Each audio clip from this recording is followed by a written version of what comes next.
This is the SMOROBOT X2C1 pool cleaning robot, and right off the bat, I have to say, this thing looks pretty sleek. The design is modern, compact enough that it doesn't take up much space, but it also feels sturdy. When I first pulled it out of the box, I was surprised by its weight, about 19 pounds. At first, I honestly wondered if that would be a hassle every time I needed to move it in or out of my pool. But the wide, ergonomic handle on this robot really helps, and I got used to lifting it pretty quickly. From my experience, the setup is super straightforward, even if you haven't used a robotic pool cleaner before. There's no assembly required, and you won't be dealing with a tangle of cords because this one's totally cordless. That's actually one of the key features for me. It runs on a powerful 7800 mAh rechargeable lithium-ion battery, and according to the specs, you get up to 150 minutes of cleaning time, sometimes even longer if your pool isn't too dirty. The charging process is really simple. Just pop open the charging port, plug it in, and you're set for the next use. Just make sure the charging port is securely closed before it goes into the pool. What stood out to me right away was the smart navigation. This robot isn't just randomly bumping around the pool. It has built-in AI path planning, which means it can figure out the shape of your pool and create an efficient cleaning route. This is different from older pool cleaning robots that can waste a lot of time getting stuck or wandering around aimlessly. Here, the SMOROBOT X2C1 starts cleaning soon after it's submerged, moving in planned paths to hit every area. Whenever the robot bumps into a wall or an obstacle, it immediately adjusts and finds its way around. I got a bit nervous the first time I saw the SMOROBOT X2C1 pause for a while at the bottom of my pool without moving. For a second, I figured maybe the battery had already run out or it was stuck. But then it started up again just fine. And it turns out it's just recalibrating its path as it goes, kind of like a little thinking pause. So if you see that, don't panic. It's actually working as planned. Here's something I appreciated as someone who'd never really bothered with pool robots before. You don't need to mess with any complicated buttons or app controls. There are just two modes, a floor-only mode, which keeps it lower and focused on the pool bottom, or the standard mode that handles floors, walls, and even scrubs the waterline. The waterline is that ring along the side of the pool where grime and sunscreen tend to build up.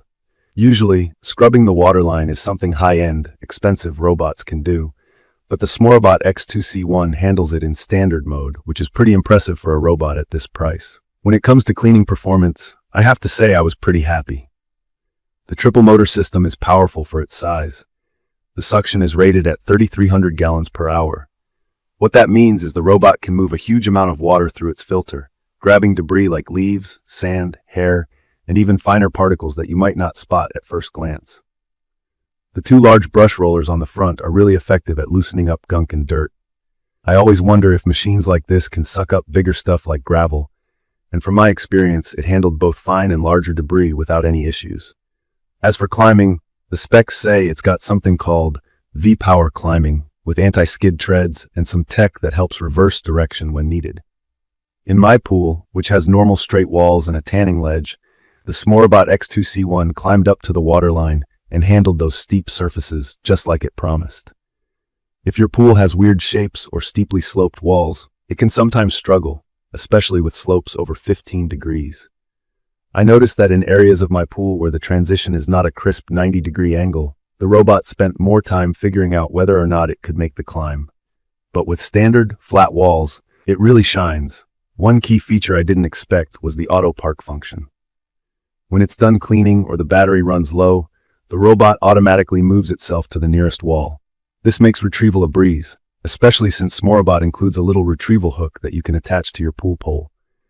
That way, you don't need to fish around blindly at the bottom. Just hook it and pull it out. The debris basket is top-loading and holds up to 4 liters, which is more capacity than I thought I'd ever need for regular cleaning. The plastic filter mesh catches a lot of fine stuff, so you want to make sure you rinse it out after every cycle. This is probably the closest thing to a downside in terms of maintenance, in my opinion. Sometimes the latch can be a little tricky if you try to yank it open right away, but once you get used to pulling it out and up, it's easy. Just don't force it or you'll risk cracking the lid. Cleaning the filter takes less than 2 minutes for me, so it hasn't been an issue. A couple of things to keep in mind, especially if you're new to robotic cleaners. There's no weekly timer or scheduled cleaning, so every time you want to clean your pool, you just take the robot out, charge it up, and plop it back in when you need it. If you're the type who wants to schedule everything from an app, this probably isn't for you. There's also no Wi-Fi or Bluetooth connection, so you control everything right from the switch on the device. For my needs, keeping it simple worked better. Not having to deal with any apps or device connections is actually a plus for me, but if you want tons of smart features, just keep that in mind. Seeing how the robot actually moves in the water, I was surprised by how deliberate and systematic it looked. It goes along the floor in a methodical pattern, then climbs up the walls, pauses, and then goes sideways along the waterline. You'll see the LED lights change color as it moves or turns, which is actually a clever little touch. It lets you know what the robot is doing, and it's kind of fun to watch if you're hanging out by the pool. When it comes to results, after a full run, there was a clear visual difference, especially along the waterline and the corners where stuff usually collects. My pool was already pretty clean to start, but even so, the filter basket picked up a surprising amount of fine dirt, little pebbles and leaves I hadn't even noticed. It even got some stray dog hair and a lot of sand. In my opinion, the SMOROBOT X2C1 hits a sweet spot. It's perfect for anyone who wants a reliable, hands-off way to keep their pool clean without paying top dollar or dealing with extra apps and confusing tech. The battery life is solid, the cleaning performance is way above average, and the robot seems built to last. I'd recommend this for pool owners with regular shaped pools, in-ground or even larger above-ground pools, up to about 2,500 square feet. If you've got a lot of challenging slopes in your pool or you want app connectivity, you might want to look at other models, but for most folks, this will be more than enough. From my experience, the only little frustrations were minor things, like making sure to calibrate the robot on a flat surface before use and being gentle with the debris basket latch. But compared to the time I save not having to manually scrub or vacuum my pool every week, these are tiny issues. The SMOROBOT X2C1 makes pool maintenance way less of a chore, and I've found myself using my pool more often just because it stays cleaner with almost no extra work for me. In conclusion, if you want a robot that's easy to use, great at picking up dirt and debris, with a powerful battery and simple operation, I think the SMOROBOT X2C1 is a strong choice. You can find detailed information about the SMOROBOT X2C1 pool cleaning robot in the comments section. See you in the next video.